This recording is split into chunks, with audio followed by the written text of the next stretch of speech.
বিসমিল্লাহির রহমানির রহিম। জীবনের কোনো এক পর্যায়ে এসে আমরা সবাই এমন একটা সময়ের মুখোমুখি হই যখন চারপাশ থেকে বিপদ আমাদের ঘিরে ধরে। যখন দেখবেন আপনার বদনাম বাড়ছে, মানুষ আপনার পেছনে গীবত করছে, সমালোচনা করছে, তখন অনেকেই ভেঙে পড়ে, হতাশ হয়ে যায়।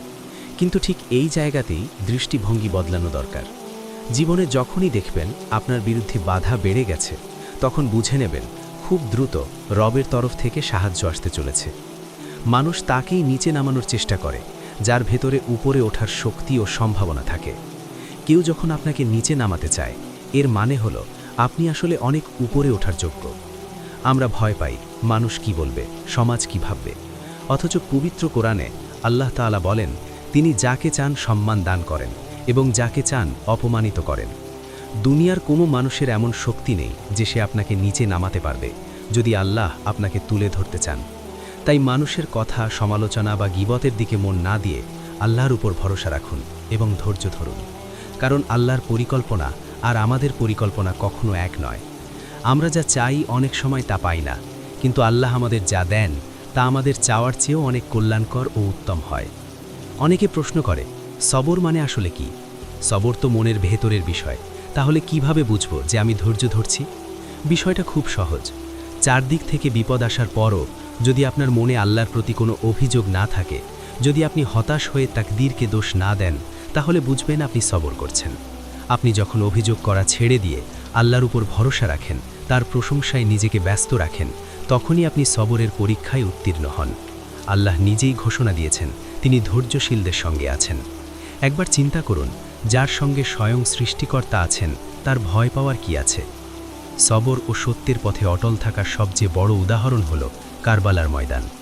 একদিকে ছিল ইয়াজিদ বাহিনী, ক্ষমতা, অর্থ, বিশাল সৈন্যদল ও অস্ত্রে সজ্জিত, আর অন্যদিকে ছিলেন ইমাম হুসাইন রাদিয়াল্লাহু আনহু, যার কাছে পার্থিব কোনো শক্তি ছিল না, ছিল শুধু আল্লাহর ওপর অটল বিশ্বাস এবং সত্যের প্রতি অবিচলতা। বাহ্যিকভাবে শক্তির বিচারে তারা দুর্বল ছিলেন, কিন্তু নৈতিকতা ও ঈমানের দিক থেকে তারা ছিলেন অপ্রতিরোধ্য। আজ কি কেউ ইয়াজিদের নাম সম্মানের সঙ্গে উচ্চারণ করে না, কিন্তু ইমাম হুসাইন রাদিয়াল্লাহু আনহু আজও কোটি মানুষের হৃদয়ে জীবন্ত এক অনন্ত আদর্শ হয়ে। কারণ তিনি জানতেন এই পথের শেষ শাহাদাত, তবুও তিনি আল্লাহর সন্তুষ্টিকে বেছে নিয়েছিলেন। কারবালার ঘটনা আমাদের শেখায় বিপদের মুহূর্তে আপনি বাহ্যিকভাবে জিতলেন না হারলেন সেটাই আসল বিষয় নয়। আসল বিষয় হলো সেই কঠিন মুহূর্তে আপনি আপনার রবের প্রতি কতটা অনুগত থাকতে পেরেছেন। তাই নিজের দুঃখ, কষ্ট আর পরীক্ষার জন্য আল্লাহকে দায়ী করবেন না। আজ হয়তো আপনার মন ভেঙে আছে, আপনি অখুশি, পরিস্থিতি আপনার পক্ষে নেই, কিন্তু এমন একটা সময় আসবে যখন আপনি পেছনে ফিরে তাকিয়ে নিজেই বলবেন যা ঘটেছিল ভালোই হয়েছিল। কারণ আল্লাহ সর্বশ্রেষ্ঠ পরিকল্পনাকারী, আর তার প্রতিটি নির্ণয়ের পেছনেই থাকে গভীর হিকমত। আল্লাহ আমাদের সবাইকে সেই বুঝ ও তৌফিক দান করুন, আমিন। অনেকে প্রশ্ন করে মুসলিমদের জীবনে কেন এত সমস্যা আসে, কেন বারবার পরীক্ষার মুখোমুখি হতে হয়? কিন্তু একটু ভেবে দেখুন, যাদের কাছে আখেরাতের মতো চিরস্থায়ী জীবনের বিশ্বাস আছে, যাদের কাছে জান্নাতের আশা আছে, যদি তারাই সারাক্ষণ হতাশা, অভিযোগ আর নেতিবাচক কথায় ডুবে থাকে, তাহলে মানুষ ইসলামকে দেখে কি শিখবে? আমরা যদি সবসময় মানুষের সামনে এটাই তুলে ধরি যে আমাদের জীবন শুধু কষ্টে ভরা, আমাদের জীবনেই সবচেয়ে বেশি সমস্যা, তাহলে আমাদের ঈমানের সৌন্দর্য কোথায় প্রকাশ পাবে? প্রতিকূল পরিস্থিতিতেও নিজের আচরণ ও মানসিকতা ঠিক রাখা একজন মুমিনের দায়িত্ব। আল্লাহর উপর ভরসা থাকলে চেহারায় হতাশার ছাপ নয়, বরং আত্মসংযম ও স্থিরতা ফুটে ওঠে। আপনি যত বেশি ইসলামকে গভীরভাবে জানবেন, যত বেশি আল্লাহর নাম ও গুণাবলী সম্পর্কে সচেতন হবেন, তত বেশি আপনার অন্তর কৃতজ্ঞতায় ভরে উঠবে। এই কৃতজ্ঞতাই আপনাকে ইতিবাচক মানসিকতা দান করবে এবং আপনার আচরণের মাধ্যমেই মানুষের কাছে ইসলামের সৌন্দর্য পৌঁছে যাবে। ইসলাম যে শান্তি ও ভারসাম্যের ধর্ম, সেটা শুধু কথাই নয়, বাস্তব জীবনের আচরণে প্রমাণ করাই হলো প্রকৃত দায়িত্ব। মুসা আলাইহিসসালামের জীবনের সেই ঘটনাটা স্মরণ করুন। নীলনদ পার হওয়ার পর বনি ইসরাইল এক ভয়ঙ্কর বাস্তবতার মুখোমুখি হয়েছিল।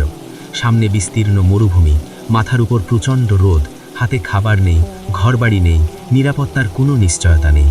যারা মাত্রই সব কিছু হারিয়েছে তাদের জন্য হতাশ হওয়াটাই স্বাভাবিক ছিল। এমন পরিস্থিতিতে অনেকেই ভাবতে পারত কিসের ওপর কৃতজ্ঞতা আদায় করা হবে, কিন্তু বাস্তবতা হলো তারা তখনও জীবিত ছিল। তারা ফেরাউনের জুলুম থেকে মুক্তি পেয়েছিল, তাদের সন্তানের আর চোখের সামনে হত্যা করা হচ্ছিল না। এই মুক্তিই ছিল কৃতজ্ঞতার সবচেয়ে বড় কারণ। এই ঘটনা আমাদের শেখায় কৃতজ্ঞতা আদায়ের জন্য আলাদা কোনো নিখুঁত পরিস্থিতির অপেক্ষা করতে হয় না। সবচেয়ে অন্ধকার সময়ের মধ্যেও আল্লাহ এমন অনেক নিয়ামত দিয়ে রাখেন যেগুলো আমরা অভিযোগের কারণে দেখতে পাই না। একজন মুমিনের কাজ হলো নেতিবাচকতার ভিড়ের মধ্যেও ইতিবাচক দিক খুঁজে বের করা।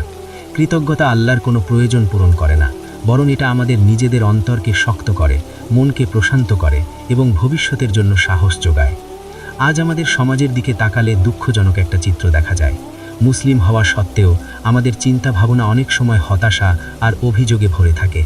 কেউ যদি উম্মার জন্য ভালো কিছু করতে চায়, অনেক সময় আমরা নিজেরাই তাকে নিরুৎসাহিত করি। আরও কষ্টের বিষয় হলো এই নেতিবাচক মনোভাব অনেক সময় পরিবার থেকেই শুরু হয়। যখন বাবা মা সারাক্ষণ অভাব, দুঃখ আর অসন্তোষের কথা বলেন, তখন সেই পরিবেশে বড় হওয়া সন্তানের পক্ষে কৃতজ্ঞ ও আশাবাদী হওয়া কঠিন হয়ে পড়ে। সমস্যাটা আসলে এই যে আমরা অনেক সময় মুখে ইসলামের কথা বলি, কিন্তু জীবনের বাস্তব পরীক্ষার সময় সেই শিক্ষাগুলো কাজে লাগাই না। কারবালার ঘটনার কথাই ভাবুন। বাহ্যিকভাবে কঠিন ও অসম পরিস্থিতির মধ্যেও আল্লাহ ইমাম হুসাইন রাদিয়াল্লাহু আনহুর সঙ্গে ছিলেন। সত্যের পথে অটল থাকার কারণেই তিনি ইতিহাসে অমর হয়ে আছেন।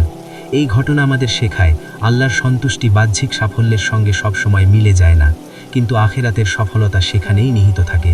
তাই অভিযোগ করার অভ্যেস ছেড়ে দিন, ধৈর্য ধরুন, সুস্থভাবে চিন্তা করুন এবং আল্লাহ দেওয়া নিয়ামতের জন্য শুকরিয়া আদায় করতে শিখুন। ইতিবাচক চিন্তার ভেতরে যে শক্তি লুকিয়ে আছে তা মানুষ কল্পনাও করতে পারে না। এমন এক প্রজন্ম গড়ে তুলুন যারা বিপদ দেখলে ভেঙে পড়ে না, বরং সেই বিপদের মধ্যেই রবের রহমত খুঁজে নেয়। মনে রাখবেন, আল্লাহই সর্বশ্রেষ্ঠ পরিকল্পনাকারী, আর তার প্রতিটি নির্ণয়ের পেছনেই রয়েছে গভীর হিকমত।